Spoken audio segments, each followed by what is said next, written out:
Você está ouvindo o Customer Lovers. Olá pessoal, sou o Leonardo, Head da High Academy, a primeira escola de Customer Experience do Brasil. E eu sou o Diego Aquino da High Platform e está começando mais um episódio do podcast Customer Lovers. Colocando o cliente no centro da estratégia das empresas é um grande desafio, para todo tipo e tamanho de empresa.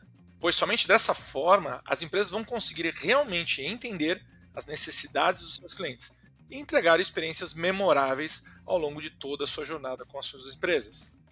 Quem acompanha nossos bate-papos aqui no podcast sabe que o tema está na pauta das lideranças das principais empresas do país e reafirma a importância do consumidor estar no centro das atenções e das estratégias das empresas. E o desafio é ainda maior para o fortalecimento da cultura, quando a empresa possui parceiros e canais de distribuição na sua oferta. E é exatamente isso que vamos discutir neste episódio. Nossos convidados são a Luezia Ferreira, gerente de e-commerce e D2C, e o Stefano Pimenta, gerente de Key Account no Grupo SEB. Sejam muito bem-vindos e agora eu queria que vocês contassem um pouco da história profissional de vocês pra gente. Boa tarde, bom dia, não sei que hora aí o pessoal tá ouvindo a gente. Meu primeiro podcast, obrigado pelo convite, viu, pessoal?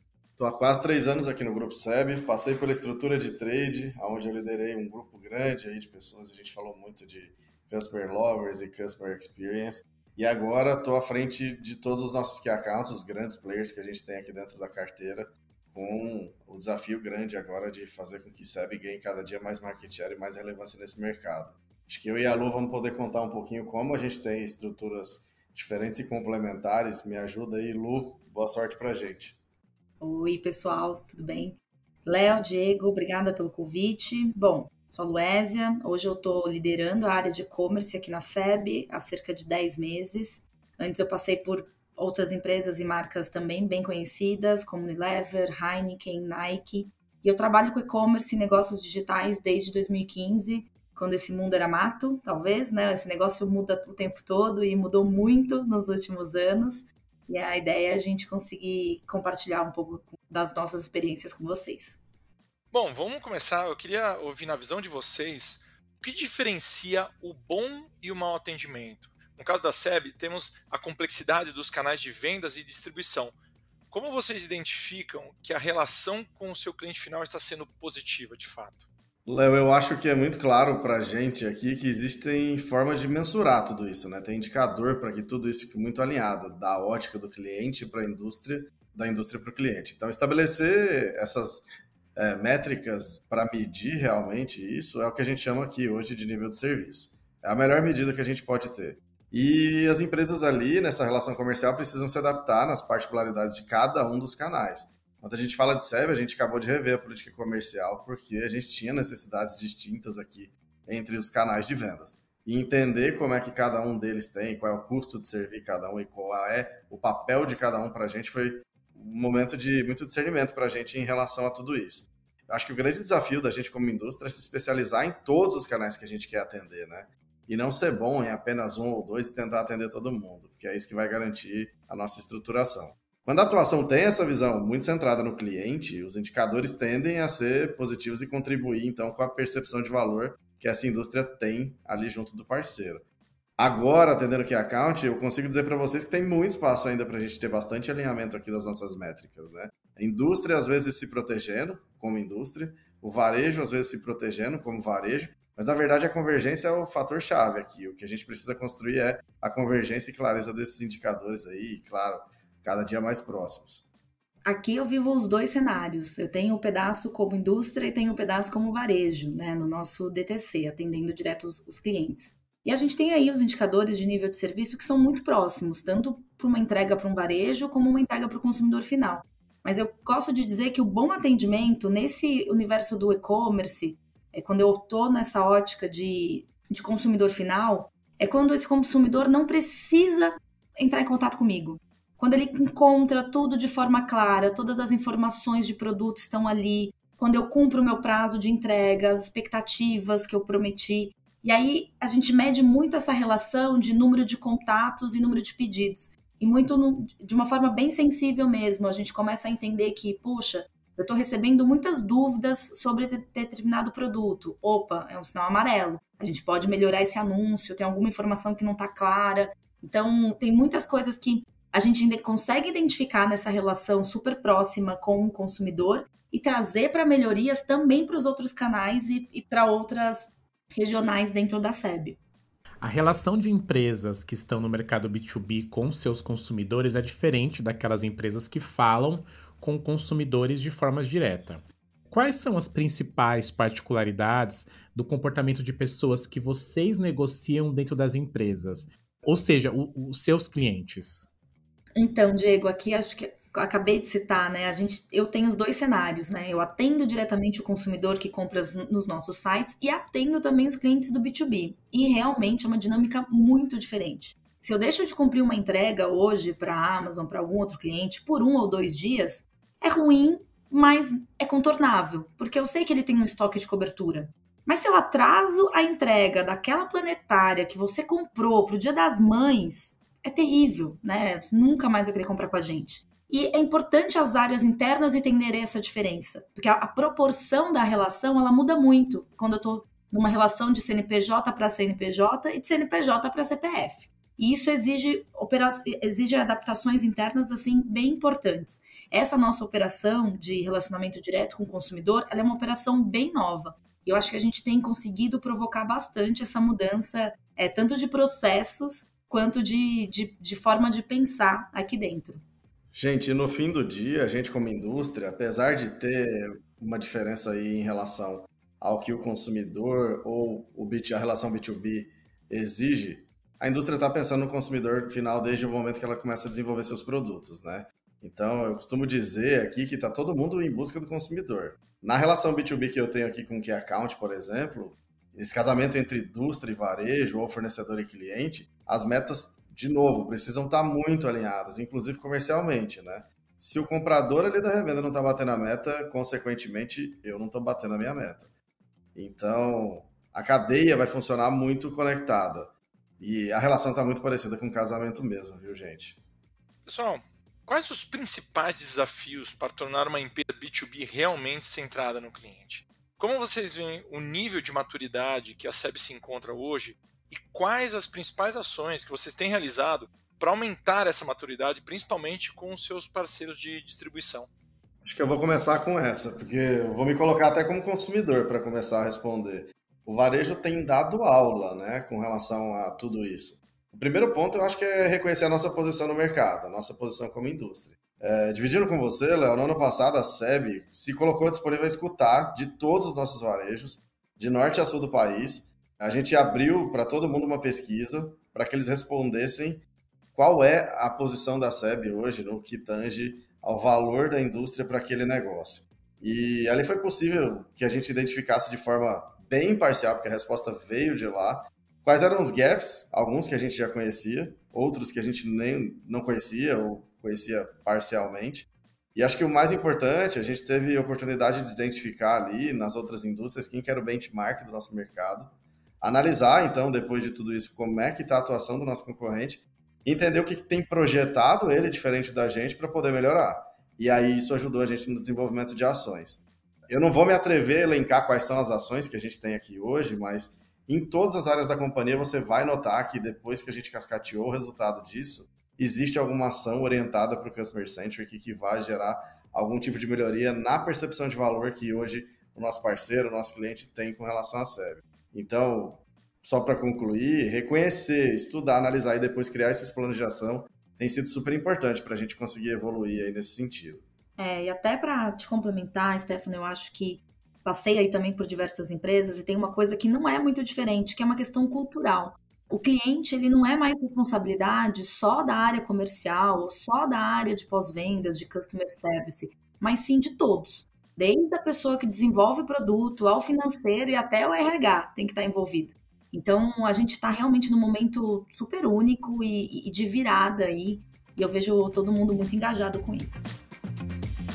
Pessoal, as inovações estão invadindo nossas vidas e isso tem impactado bastante o nosso papel como consumidor e nossas relações com as empresas. Quais foram os principais impactos que as inovações tiveram nas relações com os consumidores da SEB e como vocês conseguem lidar com esses desafios? Gente, eu vou dividir aqui um testemunho pessoal, vai? Não sei se vale para podcast, mas sabe que eu entrei aqui faltando 4 dias para o lockdown. E de lá para cá, a inovação foi todos os dias aqui dentro. De uma forma ou de outra, o termo inovação ele estava dentro da estrutura, do modelo de trabalho, no entendimento do consumidor, de comportamento. E teve um fórum global, na época ainda na liderança da área de trade, eles estavam muito reticentes com relação a toda aquela estrutura gigantesca de outsourcing que a gente tem no mundo inteiro com promotor de vendas. Isso vale na Filipinas, na China, aqui no Brasil. E a gente tinha acabado de voltar a fazer o atendimento de loja, né? Falar com o consumidor final, fazer aquele atendimento mais corpo a corpo, principalmente no hipermercado, vocês vão lembrar. Estava tudo fechado. E a gente tinha construído tanto naquele período de baixa, né? A gente teve que inovar tanto no nosso modelo de trabalho, nos nossos processos, que logo que a gente voltou, apesar das restrições, a gente estava mais próximo do que nunca. Eu sabia onde estava a promotora, que tipo de informação ela estava gerando, qual era a relação de proximidade com o consumidor, o tipo de venda assistida que estava sendo realizado. Então, eu acho que inovação está realmente na rotina, no dia a dia, no processo. A gente vem evoluindo todo dia aqui nas áreas, no processo de vendas e fazendo a inovação valer na rotina, de fato.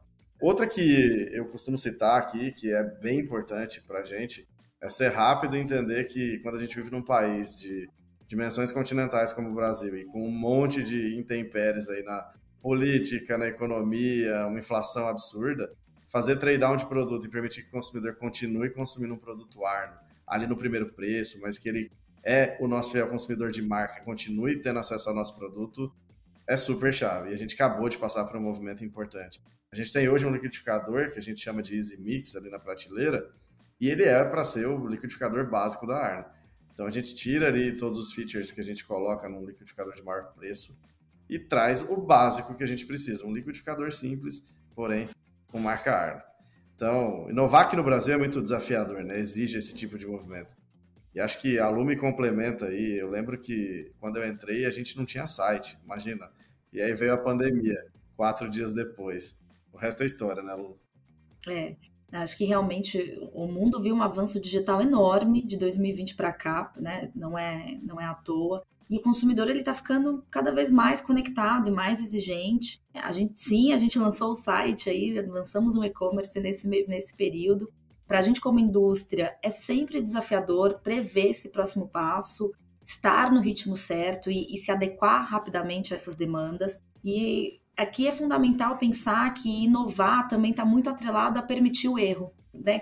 A boa prática de ontem, hoje ela já é considerada padrão para o consumidor, né? A gente falava de entrega no mesmo dia como algo super diferencial. Opa, não é mais. O consumidor ele já espera, né, uma entrega rápida e super eficiente. Então, acho que é super importante a gente, primeiro, estar antenado e conectado com o mercado, né? Ouvir esse mercado, ouvir o que o consumidor está querendo, estar aberto para isso, permitir os erros. Acho que esse foi um período de muitos aprendizados para todo mundo e a gente está colhendo muitas coisas boas com isso. E, como o Stefano colocou bem, acho que se adaptar aí rapidamente com todas essas mudanças. Bom, gente, sabemos da importância de entrega de uma experiência memorável em toda a jornada do consumidor. Em um mercado B2B, onde as relações duram mais, as jornadas acabam se tornando mais complexas. Nesse cenário, quais são os caminhos para manter a empresa sempre conectada e atualizada com o mapeamento dessa jornada? Léo, sabe aquela estrutura de merchandising que eu falei do outsourcing, o aprendizado do digital que a Lu colocou, o casamento com o varejista parceiro que eu tinha comentado ali atrás? Junta tudo. No casamento eu preciso desenvolver relação que permita que eu tenha algo muito parecido com liberdade ou intimidade realmente. Para colocar na mesa as ferramentas que eu tenho hoje, que são super importantes para fazer com que tudo isso se desenvolva, né? Para que a gente esteja conectado e esteja fazendo um mapeamento de toda essa jornada atualizada. Então, a vocação do nosso varejo aqui no Brasil é vender. Só que o varejo brasileiro, ele definitivamente não gera muito valor quando ele faz a venda. A venda assistida, ela raramente acontece. E apesar dele se colocar ali como especialista no consumidor, ele tira muito pedido. quem estudou o consumidor para criar um produto para ele, como eu disse ali atrás, é a gente, né? A gente, pelo fato de ser indústria, não está distante ali do consumidor. Tudo começa quando a gente começa a pensar nele para desenvolver um produto. E a gente precisa, então, colocar toda essa expertise a valer dentro da ferramenta do caminho que é o varejista, né? Para que, no final, a gente consiga que o vendedor tenha facilidade para tirar um pedido e ganhar o shake hands ali do cliente final, né? Para que ele seja convertido ali na venda, na compra, em um produto Arno e Rochedo. Então, além de relacionamento, vem muita execução de fato na atividade do comercial, né? Ter tudo isso muito bem mapeado, ter todas as ferramentas que a gente disponibiliza muito bem executadas, são chave para que a gente consiga entregar toda essa jornada que a gente precisa, essa experiência completa lá para o nosso consumidor final. Eu acho que, como o Stefano colocou bem, a gente precisa sempre olhar para fora, né? Seja com... Aqui a gente tem uma operação direta com o consumidor, mas mesmo na minha operação de B2B, quem está falando com o consumidor, quem está no chão de loja, não é a minha equipe, né? É a equipe desse varejo. Então a gente precisa estar sempre com uma abertura, com uma comunicação clara com esses parceiros, estar atento às necessidades, ir para a execução de fato. Acho que essa palavra, né, Stefano, a gente usa bastante porque é fundamental, e estar atento para as necessidades que o mercado tá buscando, né? Porque realmente é muito... se manter conectado é um desafio e é muito fácil a gente sair do jogo hoje num ritmo de inovação que a gente vê. A satisfação do cliente é a métrica que toda empresa está buscando a todo instante. Quais são os segredos para manter essa satisfação do consumidor sempre em alta e quais os principais pilares para conquistar essa excelência? Gente, eu acredito em melhoria contínua. Melhoria contínua de processos internos, nos produtos que a gente fabrica, no modelo de atendimento ao nosso consumidor. Tem tanto dado disponível, a estrutura da Lu coleta muitos dados, a minha estrutura coleta muitos dados, a gente tem muita troca de informação, a gente compra informação, tá tudo aí disponível. E aí o que a gente precisa agora é tomar decisão rápida para evoluir e ter muita melhoria contínua. Total, a gente está muito alinhado nisso. Eu acho que além da gente buscar essa melhoria contínua, eu diria que precisa de indignação. Né, e dividir isso com todas as áreas, né? Eu coleto muitas informações, o Stefano coleta muitas informações, mas é fundamental que para a gente manter um nível de excelência, que seja um trabalho de toda a empresa, porque a gente precisa desse engajamento, não é uma área única, né? Se eu tenho um problema na entrega, então é a logística. Então acho que a gente precisa sempre olhar para isso como uma melhoria contínua na cadeia. Porque a gente já sabe, né, através aí principalmente de NPS, que é uma métrica que existe há quase 20 anos, que aquele consumidor insatisfeito, ele fala mal da sua marca muito mais do que aquele que está feliz, né? Então, é um cuidado, assim, contínuo, com certeza. Bom, pessoal, entender a estrutura do seu mercado é fundamental para conseguir entregar, de fato, uma experiência no relacionamento, né? Principalmente com empresas com canais de distribuição complexo, como é o Grupo SEB. Queria agradecer muito as contribuições da Luézia e do Stefano, com sua expertise no assunto que a gente debateu hoje aqui. E aqui agora eu deixo o microfone com vocês para passarem uma mensagem final para os nossos seguidores. Então, gente, meus recados finais aqui. Seja público SEB, público externo, quem estiver nos ouvindo, eu acho que a gente falou muito de realmente conhecer o mercado, Léo, de nível de serviço, métricas muito claras, metas que estejam alinhadas em ambas as partes e o mais importante, comprar produtos Arno e Rochedo para sempre, viu? Claro que não podia faltar um merchan básico, né, Stefano? Acho que você está certíssimo. Inclusive, comprem no nosso site, conheçam, testem os serviços, né? Acho que independente da área que você trabalha, do mercado que você atua, acho que pensar como consumidor, e muitas vezes a gente está aqui trabalhando e está só com o crachazinho da empresa, e esquece que a gente é consumidor, né, o tempo todo. Então, como a gente gostaria de ter um nível de serviço, como a gente gostaria de receber algo, a gente tem que testar, a gente tem que questionar. Super importante esse comportamento de indignação mesmo. Eu provoco muito o meu time a ter isso e a provocar isso em outras áreas, porque a gente só muda e só constrói coisas boas juntos, pensando juntos, e é fundamental a gente se colocar no lugar do consumidor e trazer aí para dentro das empresas as experiências que a gente gostaria de ter. Muito obrigado a todos que ouviram. Até a próxima. Obrigado, pessoal. Até mais. Você acabou de ouvir o Customer Lovers, o podcast da High Platform. Dá uma acessada no nosso Insta e se liga no conteúdo que rola por lá.